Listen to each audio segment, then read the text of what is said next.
Hello, and welcome to the stream today. Really excited for having you as we continue with our discussion for the November 2025 examination. On the stream today, I'm going to be sharing with you a couple of principles and concepts that you need to understand in respect of the specific subjects, key areas that you have to focus on to increase your chances of ultimately passing the examination. Then also we're going to be touching on some practical issues that you have to be mindful of to put you in the position to go into the exam or write the exam with confidence, and most importantly, pass the examination. Remember also that we started our lectures this week, and so our lectures are ongoing for the November 2025 examination as we get excited into some of the things. And so you can check our website, NhyiraPremium.com, and then enroll in our course if you have not registered yet to complete your enrollment, get access to our summary videos, get access to our full lecture videos, get access to our practice question platform, get access to join our live lectures studying directly under my mentorship with the team here as we provide you with the guidance and mentorship that you need in order for you to go into the exam hall, write the exam with confidence, and most importantly, pass the examination. So let me hear from you if there are any questions you have, subjects that you are writing, something you want to pick my brain on. Put it in the comment section or the chat box for me. I'm going to be providing you with some practical strategies and answers on how you can navigate the next few weeks so you can go into the exam hall and pass the examination in that case. So let me bring up my slide quickly and then let's see the few things that I want to answer. There are some few common questions that I want to get into. Then from there, we will jump in with some practical issues that we need to understand. So a couple of questions that I have here, if you remember in the earlier session, we started with some of the questions. And so I want to crystallize on some of the questions and provide you some answers in that particular case. So let's see. Okay, not the shots. Give me a moment. I think this shot is what I'm looking for. And so as you are preparing for the examination, still there are some people who are contemplating on which subject they are supposed to write and all of those things. And so one of the questions that we have to be mindful of is which subject is easier, which subject is difficult. Now, one thing you must understand is that when it comes to the ICA examination, each of the subjects have their own challenges, have their own difficulty, right? So it is not about, okay, which one can I pass easily? I think I've spoken about this. It's about how you combine the subjects to make it much easier at the end of the day. So there is nothing like, oh, I'm looking for the easiest papers. I'm looking for the easier paper, because you need to write all of the papers. So the goal is to know how to combine all the papers so you can increase your chances of passing the examination generally at the end of the day in that case. But one of the things that you need to be mindful of is, how do I reduce examination stress? How do I reduce examination stress? Because the exam that you are going to write, a lot of you have a lot of things at your disposal, right? You are working, okay? You have a family. You are studying for the exam.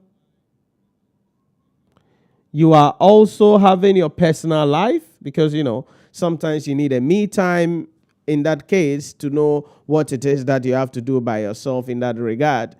And so there are a lot of things going on at a go. The question you need to ask yourself is, how do you reduce the stress? Because it is important. Sometimes you are tired, you are not able to study, you are not able to create the time that is needed to be able to study.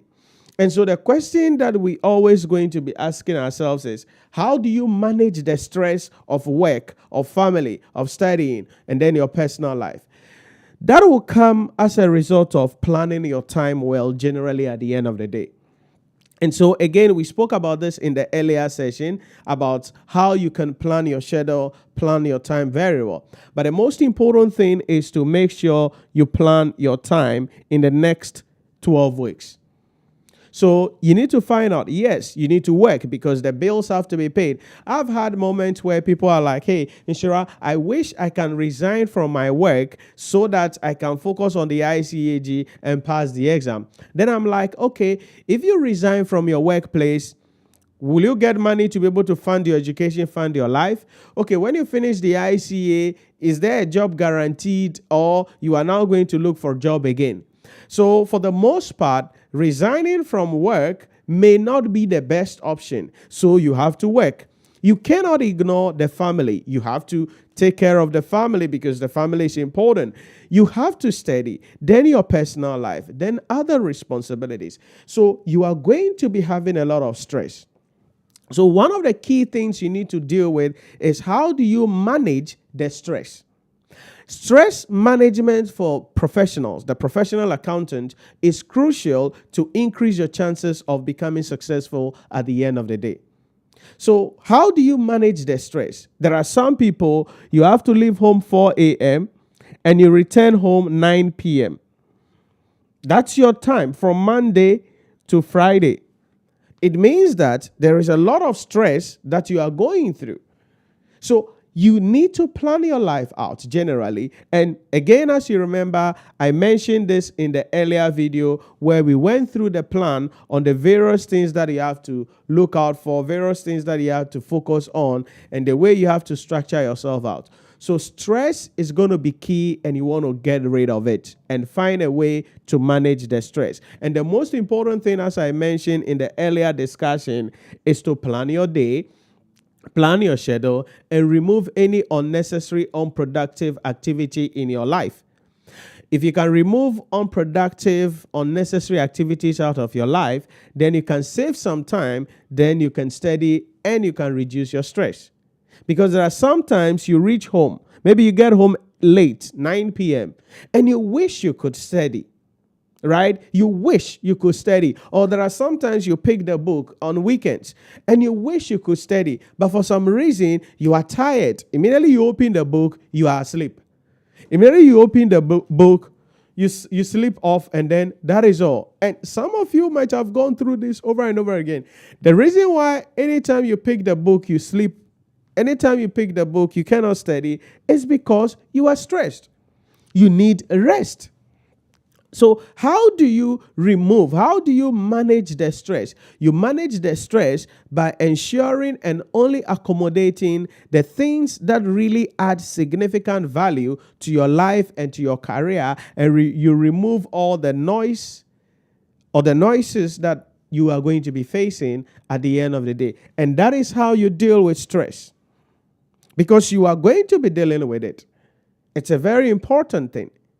It's a very important thing. So that is what I would say primarily when it comes to stress management. We've discussed this already.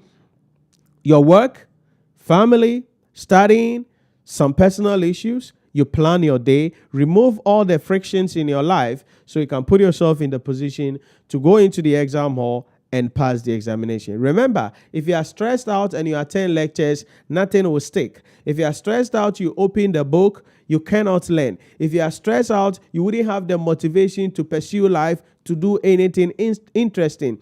So stress is key, and you need to find a way to manage it. And the way you manage it is golden rule number 1, plan your life, plan your days, plan your time, and remove all unnecessary tasks that do not add any value to your life. And we've spoken about this over and over again. Things like washing, ironing, and some of those things. You can remove all of those things, outsource those things, get some time back for yourself, so you can use that productively to put you in the position to go into the exam hall, write the exam with confidence, and pass the examination.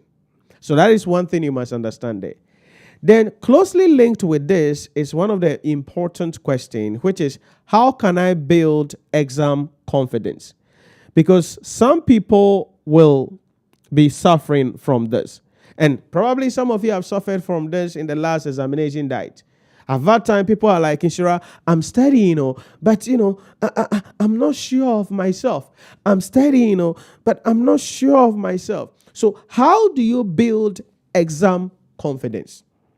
What does it take to build exam confidence? Because remember, confidence is the mindset that you need to go into the exam hall. If you are going into the exam hall doubting, if you are going into the exam hall uncertain, if you are going into the exam hall and anxiously, or you being anxious, then you are going to go and fail the exam. So how do we ensure that by the time we are walking into the exam hall, we have the confidence, which is being in the positive mindset to pass the examination? A couple of things you must understand there. The first one has to be regular, steady sessions. Okay? Regular, steady sessions.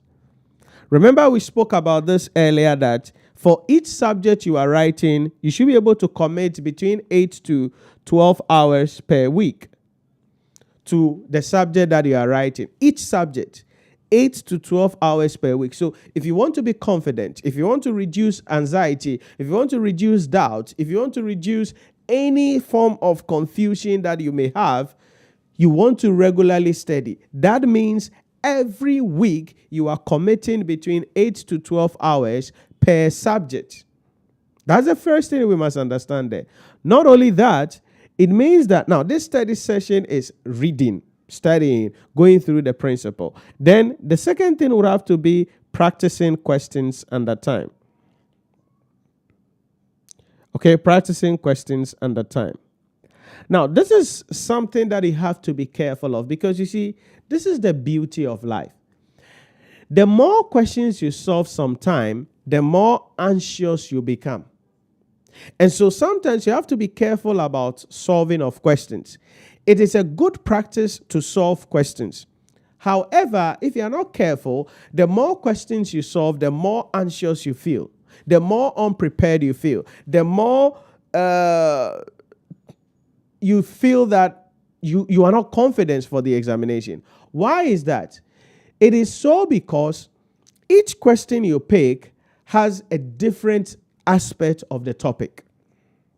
It's the same principle being applied, but the concept will be different. Okay? It's the same principle being applied, but the context of the question will be different. And so, yes, if you want to build your confidence, you have to practice a lot of questions under time. However, you need to be mindful that as you are practicing more questions, you may also become vulnerable, as each question you may pick will have something that may throw you off. So it doesn't matter how smart you think you are when it comes to a topic like consolidated financial statement in financial reporting or corporate reporting. Sometimes you can say you are the grandmaster of consolidation. A question will hit you.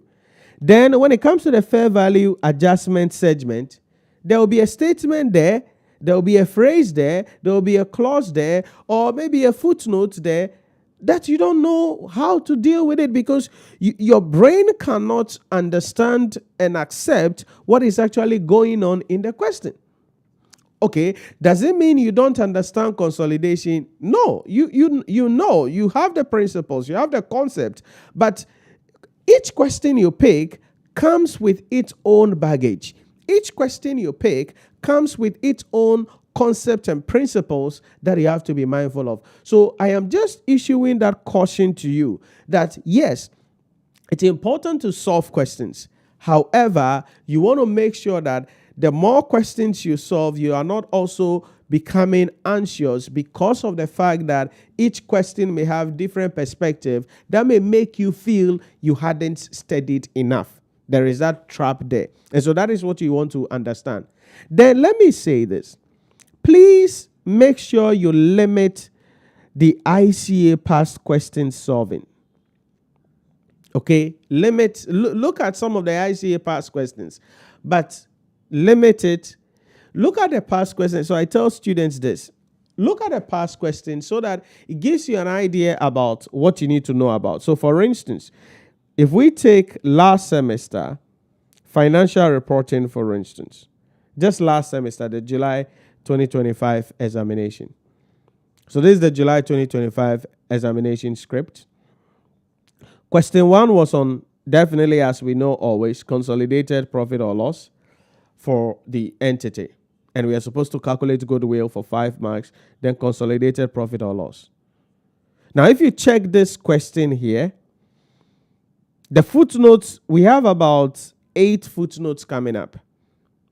And in these 8 footnotes, there are a couple of accounting standards that you need to be mindful of in that particular case. And the notes are there. So there was intra-group trading issues that we need to be careful of, fair value adjustment that we need to be careful of, and various other issues careful of. Some investment in associate and co, all of that in there. So this is last semester. If you look at March 2025, the structure of the question is the same consolidation, but the context is going to be different. What am I trying to say? What I'm trying to say is that refer to the past questions to know the structure of the exam. But don't let that be your only source of practice questions. You can get an ICA question kit and solve questions in the question kit. You can expose yourself to ACCA and solve some questions in ACCA. You can expose yourself to other question sources other than the ICA past questions. Because there are some people, that is your end all be all. I've had people call me like, oh, we are selling ICA past questions. Will you, we want to sell ICA past questions to your students. And I'm like, what the heck? The past question that is on the ICA website, you want to sell it to my student. What the heck is that? So sometimes I don't understand some of these things.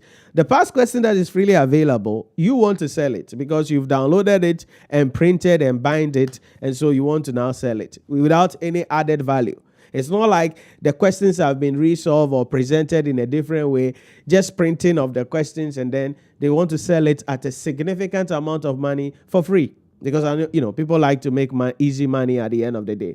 So you want to limit your focus on the ICAG past questions and increase your attention on solving questions from various other sources.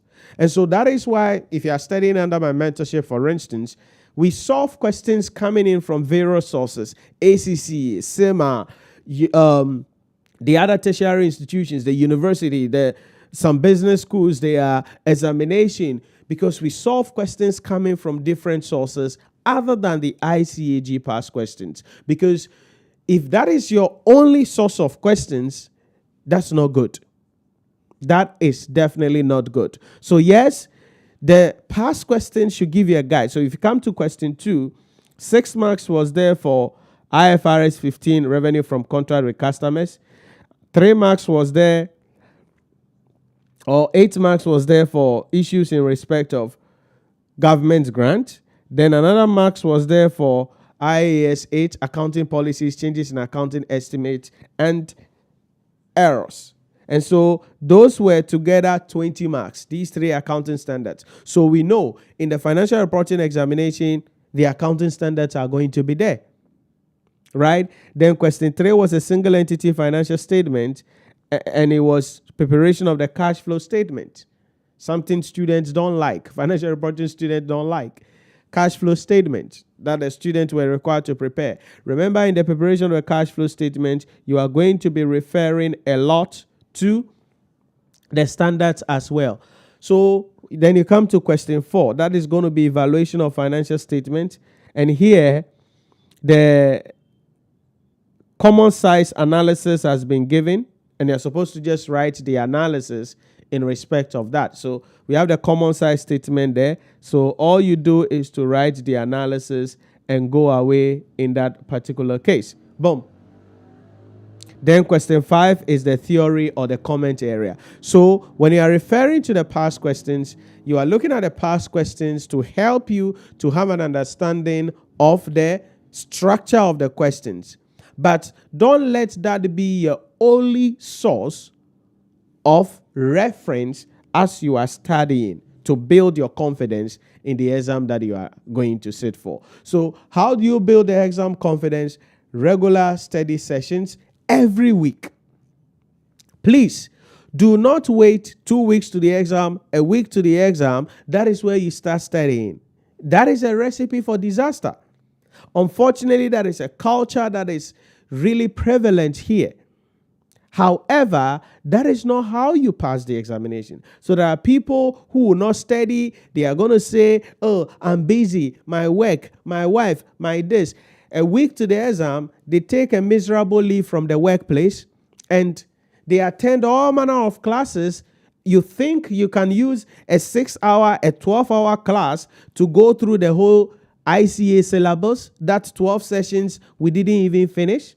And you will go to the exam hall and pass. What are you smoking? You cannot do that. It's not possible. So every week, regularly, commit yourself to do something. I tell people this. Our executive revision masterclass, for instance, 2 weeks to the exam, we don't do intervention. It's not open to the public. So our executive revision masterclass is exclusive for our students. And that time, all we are doing is identifying the students' weaknesses, solving questions, walking through the syllabus again, and putting them in the position so they can go into the exam hall and write the exam with confidence and pass the examination. And why do we do that? Because every week we've been doing something, we understand what is going on, and we know how to position students to go into the exam hall and pass the examination. So if you want to build your confidence, you need that regularity. Whatever that will happen, do not go a whole week without opening your book, without sitting down to do something, study something, learn, practice, or solve some questions in that case, because that is important in that regard. Then another way is sometimes this works for some people, and I've mentioned this before, group study. Group study. There are some people who understand things easily when it's being discussed in group. Some people are also lonely wolf. I mean, they are by themselves. They don't like disturbances. They just want to be by themselves to study. So they don't thrive well in groups. So for some people, group studies will work for you. So you can find, and this is where we are talking about a study partner. When we say group study, it doesn't necessarily mean you are 20 people you are learning or 7 people you are learning. You can just have a study partner. So have a study partner. Somebody that is responsible, somebody that, you can share, you have something in common with, you all want to pass the examination, then you learn together. That is another way you boost your confidence. So what is going to be happening is that you are doing management accounting, the person is also doing management accounting. So you can be rotating and say, hey, you are going to learn.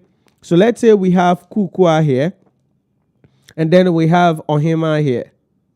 Okay? So Kukua and Ohima, they are all doing management accounting. So what is studying mean? It means that we can say, okay, this week we are doing short-term decision, or on Tuesday we are doing short-term decision. Okay, so Kukua, you are going to learn make or buy. Okay, Ohima is going to learn shut down decision. Okay, so everybody has learned, has mastered, know it. Then when we meet, Kukua is going to take the stage, explain the make or buy and everything. If Ohima has any question, they solve it together, they discuss it together. When they are done, Kukua sits down, then Ohima takes the stage, explains shutdown decisions, solve questions, have discussions. That is what we mean by a steady partner. And that is useful for many people. But one of the challenges is that sometimes people ask me, Nhyira, how do I get a steady partner? I mean, how do I get a steady partner? Because sometimes people want that in personal study session, like we are together by the table and we are studying. That's what they want. So there are some people who be like, okay, then Saturday, let's meet at this university campus or let's meet at this office. Yeah, if it is something that is workable, then go for it. But for some of you, building your confidence for the examination will mean that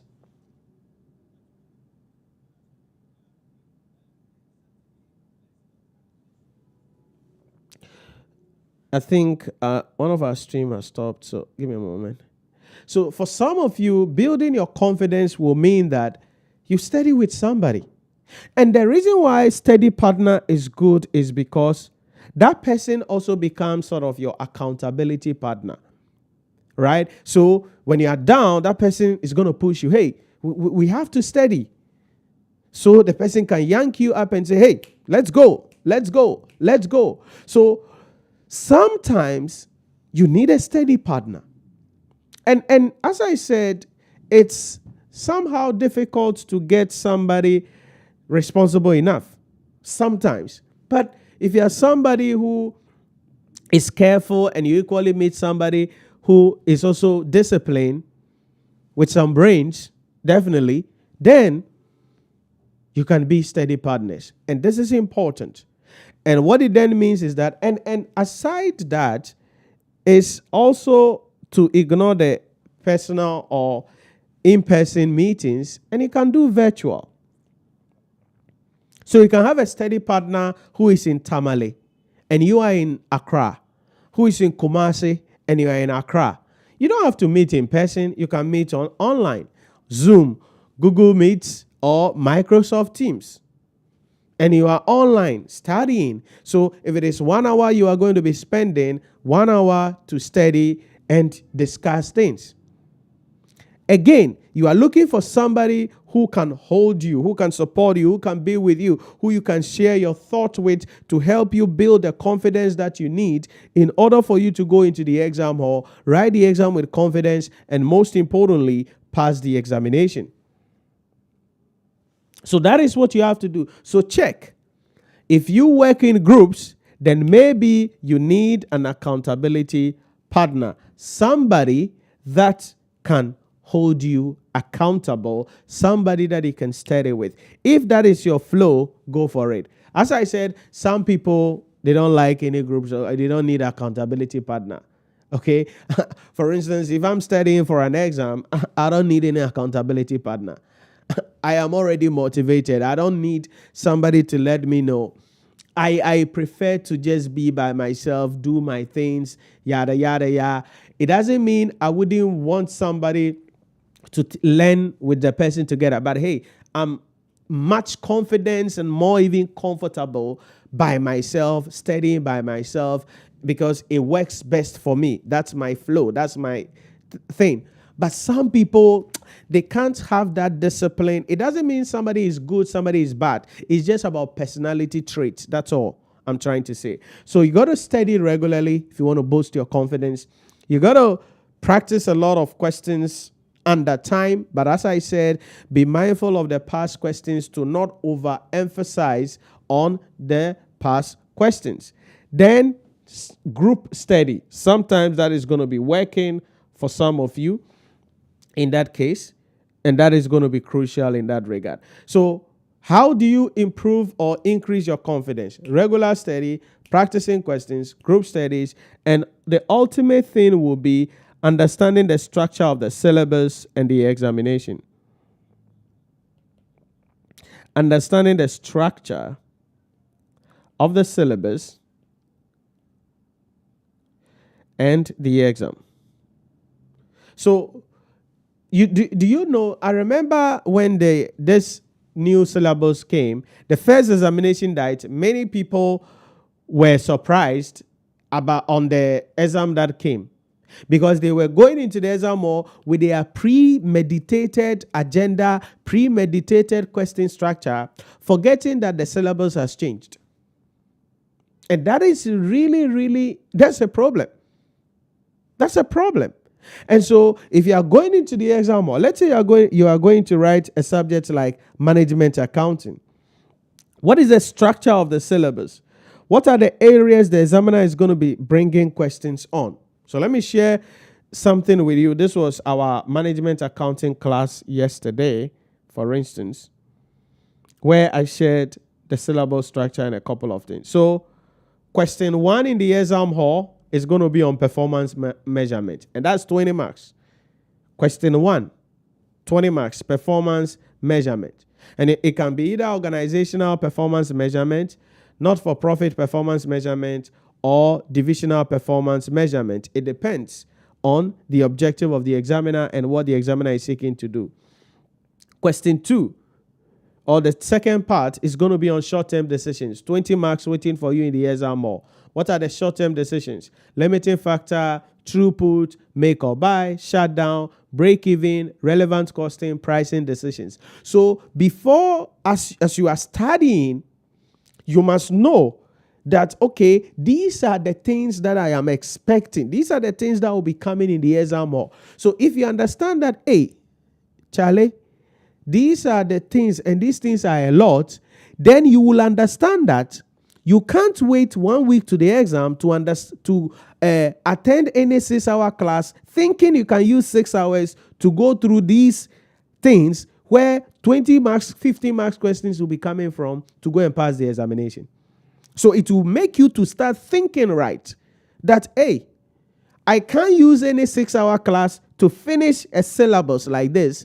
So I need to start learning every week. I need to start doing something every week. That is how you build your confidence to go into the exam hall, write the exam with confidence, and most importantly, pass the examination. The third thing is on budgeting.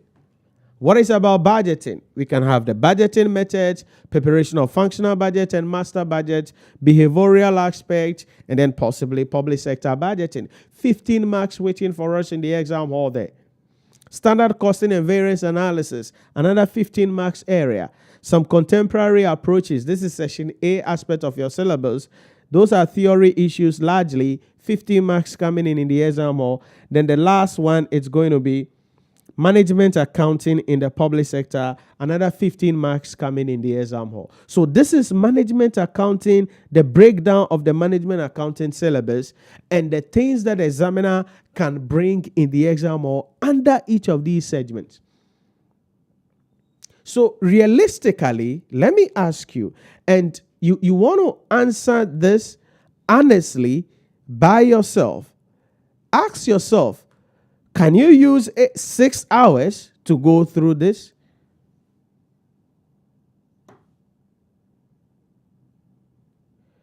So can you use 6 hours or 3 hours to be able to finish this? No. 12 hours. Can you use any 12-hour class to finish this? No. Again, unless you are smoking something that I don't know what you are smoking, then probably you could be assisted. So this is the structure of management accounting syllabus. If you pick financial reporting, you must know the structure. If you pick public sector accounting and finance, you must know the structure. So let's see if I can bring public sector accounting and finance. Let's see if I can bring something from there. The masterclass document. I don't know if I have this thing here.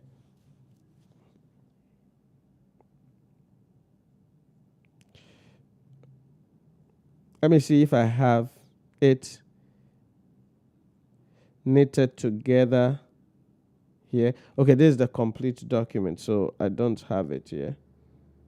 Okay, let me see if I can come in from my book rather. So you take something like public sector accounting and finance. This is our book on public sector.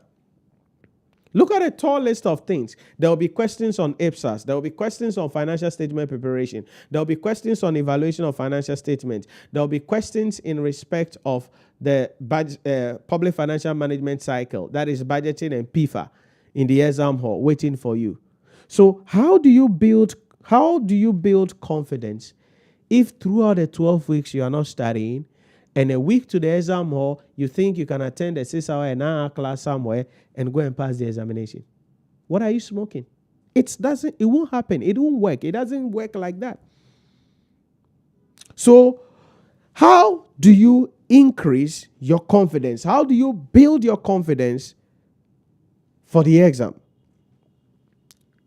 You study regularly, committing between 8 to 12 hours per week to each subject, practice questions under time. Do not just look at the ICAG past questions. Go outside the ICAG past questions to solve questions outside the ICAG. Number 3, group study or have a study partner. If you can get somebody, and that is how you are, get somebody who can help you, get that person to help you, so you guys study together. Then on the overall, your confidence comes if you have an understanding of the structure of the syllabus and the structure of the examination. Listen, the worst thing you can do is to walk into the exam hall blind. Because you get to the exam hall, you didn't know that this type of question will be in the exam hall. That would be a mistake. That would be a mistake. And you know you failed. And there are some of you've sat for the exam. You failed the exam. And you know why you failed the exam. Just that you cannot admit that you are the cause of the failure you had. Instead, you're going to blame ICA. ICA is this, ICA is that, ICA is this, ICA is that. No. Did you study? Did you know the structure of the syllabus? Did you have an understanding of the context of the examination? Did you know the choice styling of questions that the examiner could bring in the exam hall? No, you didn't. Why? Because you sat throughout the 12 weeks, you did not study. A week to the exam, 3 days to the exam, magically you woke up and you thought you could go into the exam hall and pass the examination. Where the ICA examination has reached now, attitudes like that will take you forever to become a chartered accountant. This is not the 2012, 2013s, 2010s, where you can download and solve some ICAG past questions and go to the exam and you will see something similar there and do it and go away. No. This is 2025 and beyond. The quality of the questions, the English, the structure, the context, the marks allocation, everything has matured. And so if you want to be among the few people that are going to pass the examination, then your mindset has to be different. Your attitude has to be different. You cannot get up, sit through 12 hours, 12 sessions, 12 weeks, do nothing, and think you can get up 3 days to the exam hall and write the exam. I know some of you have a story. And I have a friend, he said he couldn't even get time to study. He couldn't get time to study. But then he was confident that he has to write the examination. And so he only got 3 days from work. Okay, he only got 3 days from work. And that 3 days, he attended some intervention class somewhere. And he went to the exam hall and the results came and he passed. Your problem is that you are using the exception to become the rule. So some of you think because you've heard Kwekwanansi stories like that, so that is how the world is. That is how the ICA examination is. So somebody didn't learn the whole period, only prepared for 3 days and went to the exam hall and passed the examination. So because somebody used 3 days, attended a class somewhere, intervention somewhere, and went to pass the examination, you think you can also do that. No, that is an exception. That is not the rule. The rule is every week between 8 to 12 hours, committed to studying something, committed to studying something over the 12 weeks. Then you can go into the exam hall, and that is the only way you can pass the examination, because many a times we use the exception to become the rule, and that is why a lot of people fail the examination. So that is your confidence and how you build your confidence for the examination. And so on the overall, what am I trying to say? All I'm saying is this: passing the exam is at your fingertips. I tell my students this, that, for instance, hey, everything you need to pass the examination is already even available on our portal. We have the full lecture videos available. We have the key summary videos available. We have the practice live questions available. Everything you need to pass the examination is already available on our portal in our mobile application. Everything. Then you're going to be having our live lectures. Then we're going to be going through some extra classes. Then we're going to be doing our executive vision masterclass. So if you fully embed yourself into the system, how can you fail? You cannot. But many fail because they cannot manage stress. Many fail because they don't commit themselves weekly, regularly to study. And so you go to the exam hall ill prepared, and you would definitely go and fail the examination. Listen, you have to have a new mindset, a new strategy, a new approach, and a new way of doing things, because that is the only way you can pass the examination. So those are the things you must understand in respect of how you study. Okay? In respect of how you study. Then, let me take another question here. Another question that people ask is about study time. Recently, someone was asking me, Nhyira, what time should I study? And I'm like, this is a big one. What time do you study? Okay, is it in the morning? Is it in the afternoon? Is it in the evening? I've spoken about this also already, that you want to study at your peak time, and you want to study where you are of the right mind. Okay, so time of studying, I've spoken about this already, so I'm not going to be talking a lot about it. You need to study at your peak time. So what is your peak time? At what time are you really mentally, emotionally, and spiritually in sync? That is the time you want to study. And so for some of you, maybe that will be early morning. Now, when we say early morning, maybe between 3 to 5 a.m.-ish. Maybe that will be your golden ticket. Now, if you have to study at 3 a.m., then probably by 9 p.m. or 10 p.m., you should be in bed. Because if you say, oh, I'm going to study from 3 to 5, or I'm going to study from 4 a.m. to 5 a.m., and by 11 p.m., you are still awake, watching that series, watching that new movie, then you can't get the time to study, because when it is 4 a.m. and the alarm is ringing, or 3 a.m. and you have to study, you are still tired, you are still stressed out. You will say, oh, Charlie, we have 8 more weeks to go. Don't worry, I'll study. Don't worry, I'll be steady. I will study. And before you know it, procrastination, you have been procrastinating it, and then that's all, and that's how sometimes people fail the examination. So the timing of studying depends on what is your peak time. So as I said, for most of you as business people, early mornings, Monday to Friday could be a golden ticket for you. But as I said, if you have to study now that requires some discipline, because you see, especially these days, the way the weather has become, the 3 a.m. and 4 a.m. is like the sleep is the weather is, comfy, right? So that time, the sleep is very enjoyable. But you got to wake up to study. So discipline is going to be important here. In addition to that, it means early to bed, early to rise. So you have to sleep early. So maybe you get home around 8 p.m. Then you have to do everything, freshen up, do whatever you have to do. By 9 p.m. you are in bed. So that if you sleep 9, 10, 11, 12, 1, 2, 3, 1, 2, 3, 4, 5, 6, 7. You have 7 hours of sleep. That's okay. Okay? That's okay for you. Because one thing you must understand is that sleep is important to increase your memory. And sleep is important for your overall health.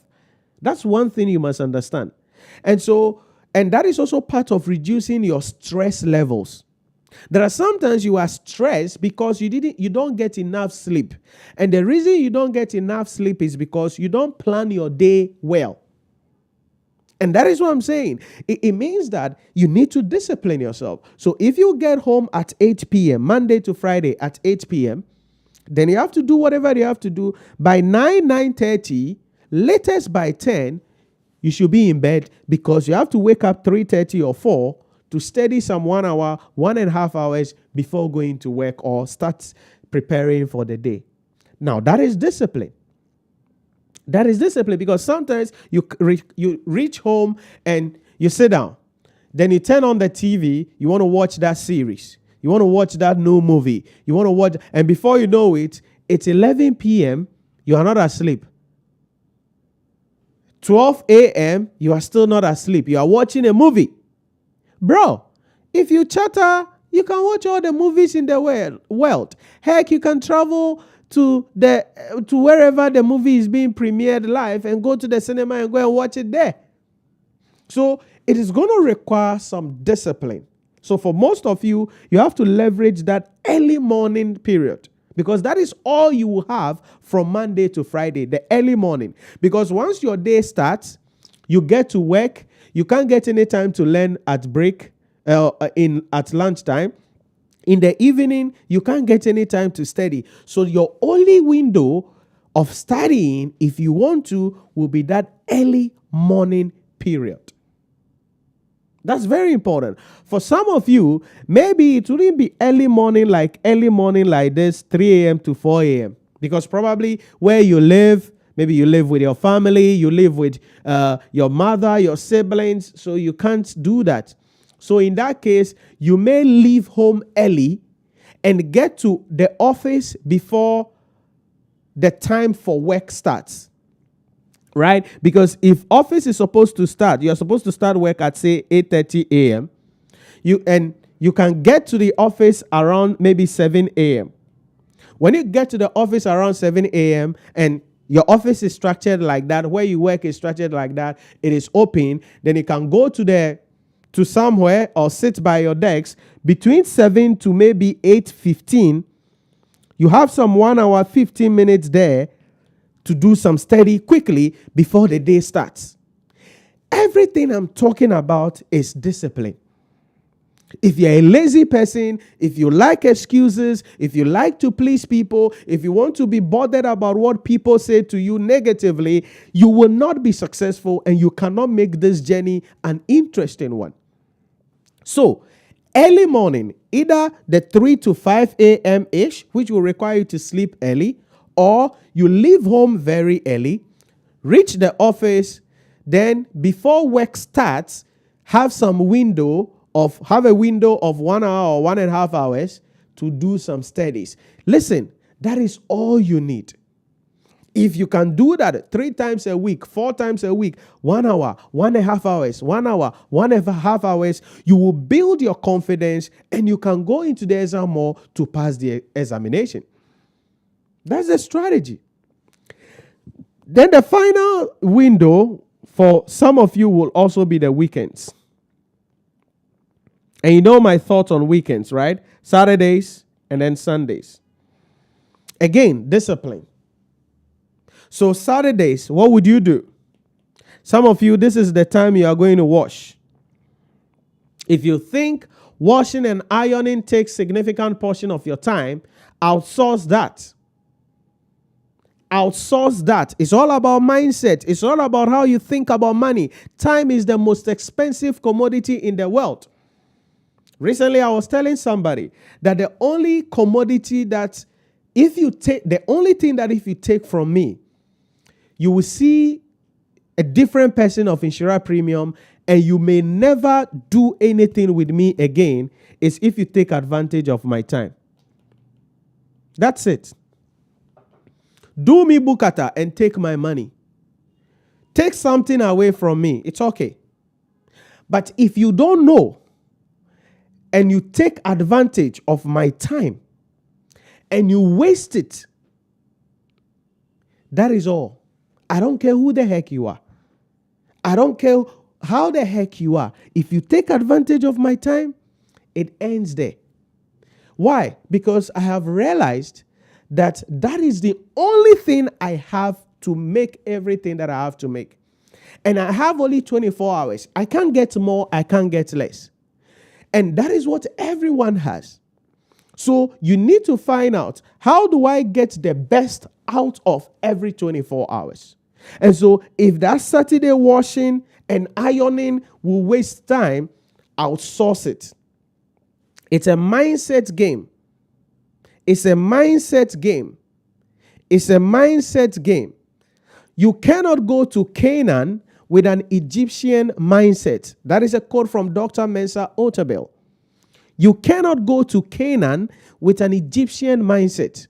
You want to be successful. You want to take your life to the next level. But here you are spending 8 hours every Saturday washing, then another 45 minutes every morning ironing. How can you be successful? How can you be wealthy? How can you take your life to the next level wasting your time doing laundry like that when you can outsource that or get a washing machine to reduce the overall work that is required?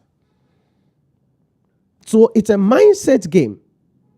So if the Saturday laundry is a huge thing for you, again, if you are married, you can discuss that with your partner and get an assistant. If you are not married, make a decision. Take your things to the laundry. Pay for it. Okay? Or get a washing machine. It will reduce, buy some time so you can use that free time to study, to relax, and reduce your stress. That's the thing in that particular case. So, Saturdays, some of you can leverage that very well. Then Sundays, another day you can use.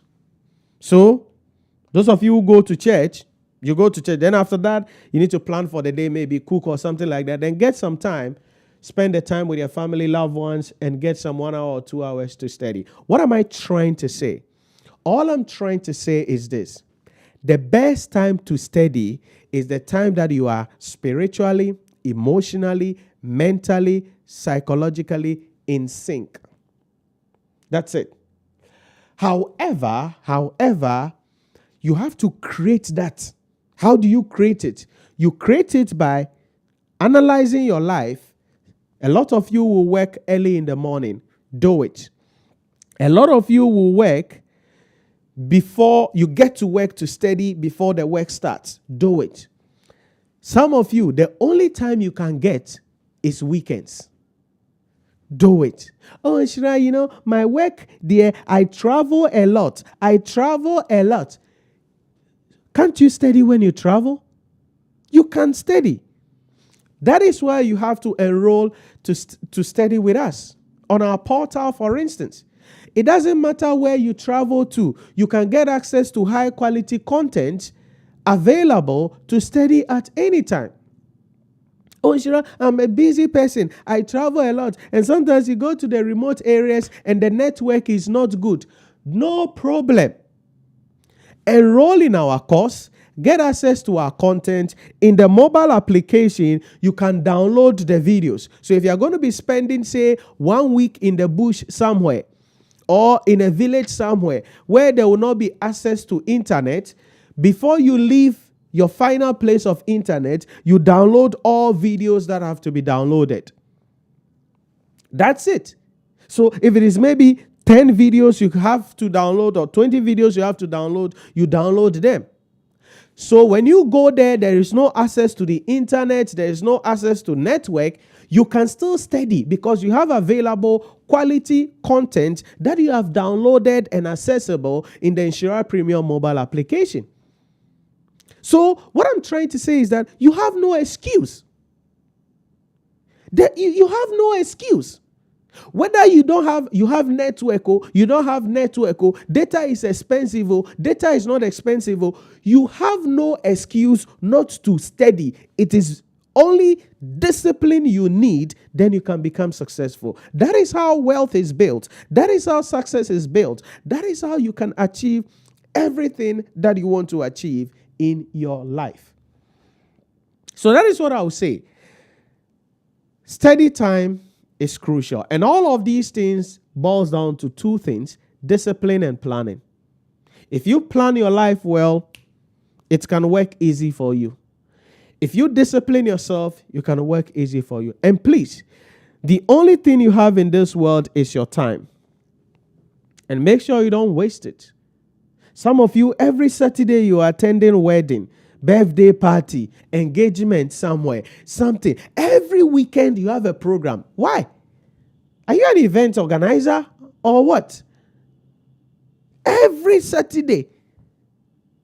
That will even make you broke, because every time you have to buy a new shirt, you have to buy a new dress, and your life is stressed out. But you always want to go. Why? Why? Are you a chief mourner? Every Saturday you have a funeral. Every Sunday there is a birthday party somewhere and you have to be there. You have to go. How can you become successful spending your time becoming a chief mourner, becoming an event, something, every time you are just wasting time like that? You cannot become successful. You cannot. You think the people on the top wasted their time like that? They didn't. Read about them. You think they wasted their time like that? Going to nightclubs, attending birthday parties every weekend, attending funeral by heart like that, and they became successful? No. Because you have to reach a point in your life where you become a little selfish. What does that mean? It means you take care of your dream. And your dream has to be important to you. And so if you don't make the time to go after your dream, but you are always in the habit of trying to make other people's dream come to pass, then you are going to live a miserable life and be stressed out of your life. So that is what I will tell you, that your study time is important, but you need a discipline and you need planning. If you will do 3 a.m. to 5 a.m., then you have to sleep early, because sleep is important. If there is anything I want you to take away, sleep is very important. The more rested you are, the more effective and productive you can be. So don't deprive yourself of sleep. Please, do not deprive yourself of sleep. Sleep well. Now, when we say sleep well, we are not just talking about the number of hours. We are also talking about the quality of the bed and the mattress that you are sleeping on. Okay? The quality of the bed and the mattress that you are sleeping on. That's all. All those things are important for having a quality sleep. There are some of you, you can sleep for 9 hours. When you wake up, it's like you have been beaten. Yeah, because the mattress you are sleeping on and the bed you are sleeping on are not the right bed, the right mattress for you. That's it. So sleep is important. So just as a side note, make sure you have a quality bed. Make sure you have a quality mattress, so that even if you are going to rest for 5 hours, for 6 hours, like your body will be truly rested. Are you getting the idea? Your body will be truly rested. And when you get up, boy, mentally, emotionally, spiritually, physically, you are productive. You can go in, you can come out, because that is how you live your life. So sleep is key. Plan your life well, sleep well, and make some time to study, because this is very important as well in that particular case. Then the last question that I want to touch on today is, how should I approach each subject? How should I approach each subject? So let's say you're learning management accounting, public sector accounting and finance. How do you approach each subject? How do you approach a subject? A couple of things that you need to understand in that case. Number one is to break each subject into small topic. Okay, you break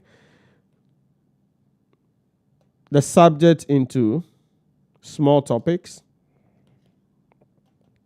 Like what I showed you a moment ago. Let's say you're doing management accounting, right? Let me bring up that slide again quickly. Let's say you're doing management accounting. Short-term decision is 20 marks. And so what are the short-term decisions? That's the breakdown we are talking about. So you know that under short-term decisions, we have limiting factor analysis, we have throughput accounting, we have make or buy, we have shutdown, we have break-even analysis, we have relevant cost analysis, we have pricing decisions. These are all short-term decisions. So you want to break them down into this. Once you break them down into this, then you now handle them one after the other. Now, breaking them down into the smaller topics means you preparing like a study plan.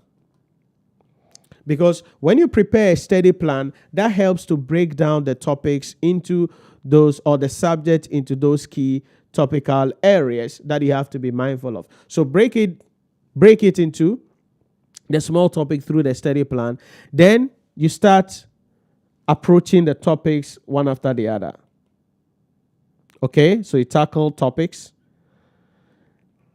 one after the other. That's the second thing. So you tackle the topics one after the other.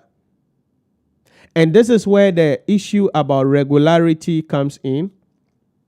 All right. Number 3, you got to seek help if there need be. And this is why joining a community like ours, for instance, is helpful. So that you are studying, solving a question, you have an issue with something, quickly you can get a help on it, then you can move on with it. So seek help. Seek help. That is very important, because that is how you approach them. Then number 4, as you are doing all of these things, you want to practice questions under time, as always. Practice questions under time, because that is very important. So have a study plan, because if you have a study plan, all that will tie up to the time you are supposed to study. All that will also tie up into the mindset you are supposed to have and how you can put yourself in the position to ultimately pass the examination. Then you tackle the topics one after the other. Again, so for instance, let's say that you are learning management accounting and you are enrolled in our course. Okay, and you are looking at short-term decision. And let's say today you want to learn limiting factor analysis. All you do is to go to our portal and go and watch the video, limiting factor analysis video, to understand the principles.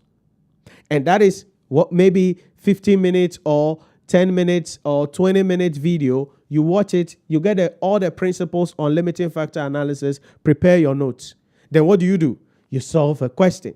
You want to learn throughput, go there, video on throughput, boom. You go in there and then you go and write the examination in that particular case. You study in that case. Then you want to learn short-term decision, go there. Budgeting. What do you want to learn in budgeting? Go there and boom, you will be able to learn it in that particular case. Those are the things that you must understand when it comes to how you approach the subject in that particular case. So what am I trying to say?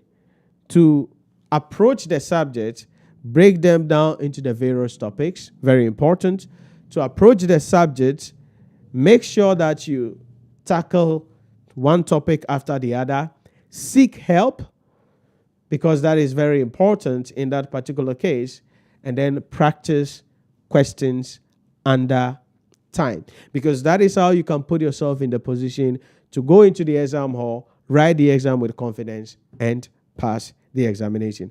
And these are some few things that you have to be mindful of. Remember, all of these are the mechanics that go into passing the exam. I told you this in the previous session that, yes, it is good to study. But if you don't understand the mechanics, if you don't have the mindset, if you don't take into consideration your stress level, if you don't discipline yourself, if you don't have the timing right, you don't have the right strategies, then you cannot study, then certainly you cannot pass the examination at the end of the day. So these are some of the things that you need to understand generally that we want to bring to your attention in that case. Now, one of the things you must also know about is that we are launching 2 courses by the end of the month, probably. And these are 2 courses relating to practice questions on some of the courses. I think management accounting and financial reporting, that's going to be launched first. Management accounting, financial reporting, and corporate reporting going to be launched first. And these are practice questions, lecture videos, tailor-made to help you, so that maybe you are learning something, you want to go through packed questions under, say, IAS 16. You get the questions, watch the video, put yourself in a position to pass the examination. And so that is going to be coming up by the end of this month. So you want to be on the lookout for that. Then also, as I said, lectures are ongoing for the November 2025 examination. And so if you have not enrolled, you can visit our website and then or send us a message on WhatsApp. You can see the number on the crawler also, and you'll be able to register with us. Seeing a comments coming up here. Let's see. Mia Imran said, love from India. Okay, thanks for joining us, Imran, and all the best, India. It's like 1 a.m. or so in India, and you're awake. That's nice. Thank you for joining us on the stream. Am I right? Let's see, because I have some business associates there, so I have the time set up here. Okay, 12. New Delhi is like 12:08. All right, so staying up late to join us on the stream, that is really great to see. So thank you very much. Really grateful for staying up late to join us on the stream as we do this. Okay, so that's it about that, and thanks for watching. And make sure you subscribe to the channel, stay connected. And there are other videos you can watch. Check the podcast segment of the website, of YouTube. And under the podcast segment, we have a lot of videos, IFRS, practice questions, even on the YouTube channel that you can get access to help you to go into the exam hall and pass the examination. Thanks for watching, and I'll catch you in another time as we continue with the discussion. Remember to stay safe and continue to study. Remember, all you have is your time. All you have is your time. So discipline yourself, plan your life very well, and commit 8 to 12 hours every week for each subject you are writing, because that is how you can go into the exam hall and pass the examination. Thanks for watching again, and I'll see you in another one. Bye-bye.